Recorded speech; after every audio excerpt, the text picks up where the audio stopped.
Yeah, I'm Bobby's owner that he just has these reactivity issues where 90% of the time he's a good dog. It's just these like this 10% of the time where there's a movement that he doesn't like, or a sound too loud, or someone like maybe it's a little kid he doesn't like a little bit, or a bicycle or things like that. Those just trigger him. That makes him like feel like he needs to do something about it. Okay, so what we're looking at here, like I said, usually if I can give 3 things that we're going to work on, makes it easier for the owners. So we have triggered by excess movement outside. We're going to condition him to just redirect his focus with bikes, scooters, kids running. We're going to do that conditioning training outside in public environments. We're going to do conditioning him as well inside to not be as triggered by the same sort of movement, but with the family.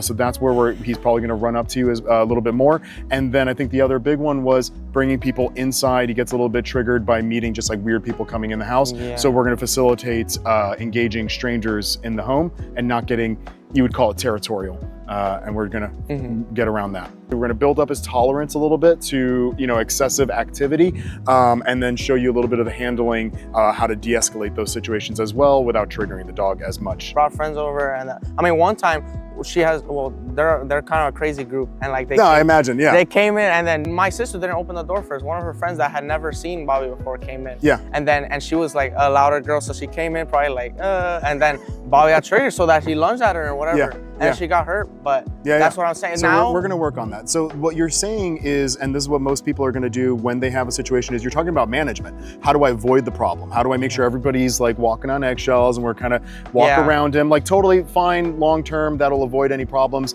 But when you bring a trainer in, it's how do we train him to be more tolerant of all that movement? How do we condition him to not be as triggered by it and to be okay, and for him to understand that it's fine? So it's usually a combination. In the meantime, we're going to manage, and then when we have the time, I'll say time, energy, and patience, we're going to do the actual training to build up his tolerance. So totally. You've done all right so far, and now let me do my thing. Boy, never mind. Okay. All right. So the thing is, Bobby's already met me, so we're not going to have as much of an issue. But what's going to be really common in a scenario like this is somebody comes into the house. What's the first thing a person's naturally going to do when they see a new dog is, what is that? And I'm going to get stiff and I'm going to stare at him. That's the first thing you do to a dog that you don't want to do to a dog if they're going to be a little bit fearful. First thing I'm going to do if I'm meeting a dog that I don't know, but they're not giving me any like serious aggression vibes, but I know I could push them over the edge with some fear, is I'm not going to square up to them. I'm going to turn a little bit to the side. I'm not going to look right at them. I'm going to just kind of look around, right? And I'm not going to stiffen up. I'm going to act normal, but not all kinds of craziness, right? So I'm just going to move around normal, not engage him directly. And then if I can, I'm not going to lean over him. I'm just going to kneel down, and he'll let me know if he's comfortable with this, right? And usually they'll do something like that, right? So, and then you'll notice while I'm doing this, I'm petting him, but I'm not looking right at him. I'm not restraining him. I'm kind of, light scritchy scratchies here, right? And I'm not leaning over him, okay? Not looking at him, not leaning over him, not squaring up with him, and very comfortable, right? So if I can start off on the right foot, then going inside, once we become friends outside, is 10 times easier. So what I just did there is a combination of I managed the problem by not triggering him, and I just avoided it, right? But I was also training him a little bit to be more comfortable. So then over time, this is what you could do when people are coming over, is I'm gonna slowly start introducing to a little bit more of me staring at him, right? So now I'm squaring up with him, right? He's already comfortable with me. I'm squaring up with him, looking at him, staring him down. Good boy. And then I'm going to give him a treat for that, right? And just slowly exposing him to that a little bit more at a time and rewarding it and making him more comfortable with it. So in the beginning, avoid it and tell people, hey, just don't look right at him. Just act normal. Just tell your sister's friends, act normal, right? And then you can start doing a little bit more of this over time. It'll be amazing. Cool. Now we can go inside and we're going to have no problem with this. All right. Sounds good. Yeah. Come on. Hey. Hello, that's Brian. Hello. This is a trainer. Okay. That's the videographer. So actually, this is good. So I don't know. He's being a little bit. He probably just is waiting for his treats, honestly. So we'll go in together. He doesn't bark until he gets treated. Yeah. I thought that he didn't bark. I was worried about. When he first came, he never barked, and we always thought he had like a trachea thing, or he just did it, and then when those things happening. But he was also medicated. Yeah. Okay. Yeah, he started because they would give him. He had anxiety pills and things like that. Yeah, and one of the things also, it's going to be really common for a lot of rescues to do that, just because they don't get as much energy out in the rescues in the shelters a lot, unless they've got a really good play group setup. But a lot of times, yeah, they've just got too much. So they might have to drug them up. You know, it is what it is. So that they're not going crazy when people come to see them. And, you know, if they can get the energy out so they're not jumping all over adopters, like that's good. So, okay. So he was drugged up a little bit. And then he got triggered when he was off of that when he got triggered. Okay. He can come down a little bit. Yeah. But I think it's when he see a lot of movement. We are playing. Like we are playing around. But he thinks we are fighting. Yeah. Okay. All right. So what we can do is it's always like a pretty straightforward approach, you know, in the beginning, and then we see like where we have to take it. So what's the thing that triggers him? If we know it's the movement. What's the level that he can handle before he starts getting, you know, overly triggered and reacting to it? Can we do a little bit?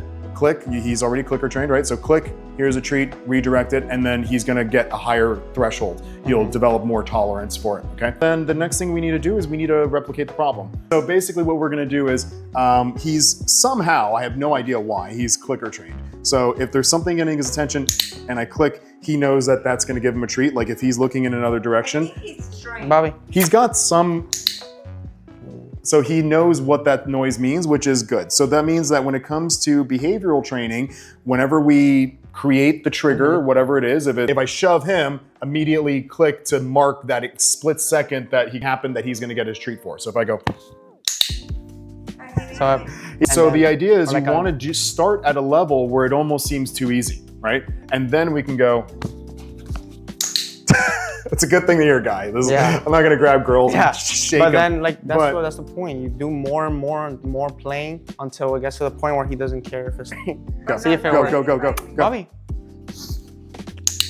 And then this is dog training. He only had that reaction in a vacuum. He had no indication he should do anything else. As soon as we got a treat, he's like, okay, I don't care.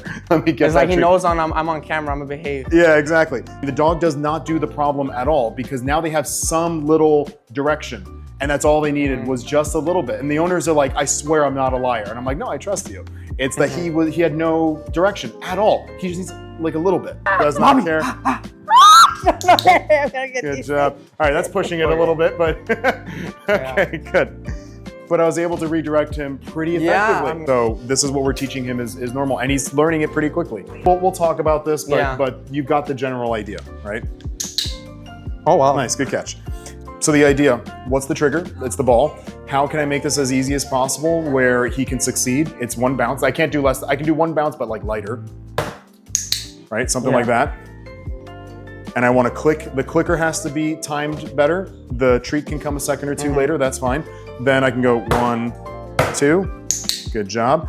The idea is you're building up the intensity of how I can't go more intense than that, but then the duration, right? So the number of bounces, and then you build him up to the point where then he can go outside. There's people playing basketball. I was probably too intense carrying her around. So usually, you know, once you see it, then people kind of go crazy with it. You want to go a little bit smoother. Yeah, because it feels too easy. You want to ramp it up. Exactly. So everything we do out there is just going to be scaled back just a little bit, right? So just keep bouncing over there. 2, 3, 4, good. So this is what we would do if we were practicing near a basketball court, right? The guys playing aren't gonna stop playing. It's gonna be continuous. So instead of being 2 feet away, well, we'll do that 30 feet away. If you adjust one, you make it tougher. You adjust the other one, make it easier. And that's the basics of all this training, right? But the idea is that at least for the next couple weeks, every interaction goes that way. So I said, like, if you do 10 interactions where you're hugging somebody saying, oh, how are you? Click, give him a treat. Number 11, he's probably gonna assume, okay, it's not that bad. I feel like the hardest part is just like, it feels too easy that you want to ramp it up too quickly, and that's probably, but yeah, I get what you mean, though. Just keep it slow. So sometimes I make it look too easy, and if you do it right, but it's to show you that there's like a light at the end of the tunnel. Like in perfect scenario with the trainer doing it, look how well he responds. But yeah, so there's definitely a future here. I just work set up here, leash, clicker. So I have this hand for the treat. Go for it. All right. Just, hey, how are you? Bobby. Huh? Doesn't bother you? Good boy. Good job. Treat for that. Awesome. Do another one. Good boy. Nice. Let's do this one. All right.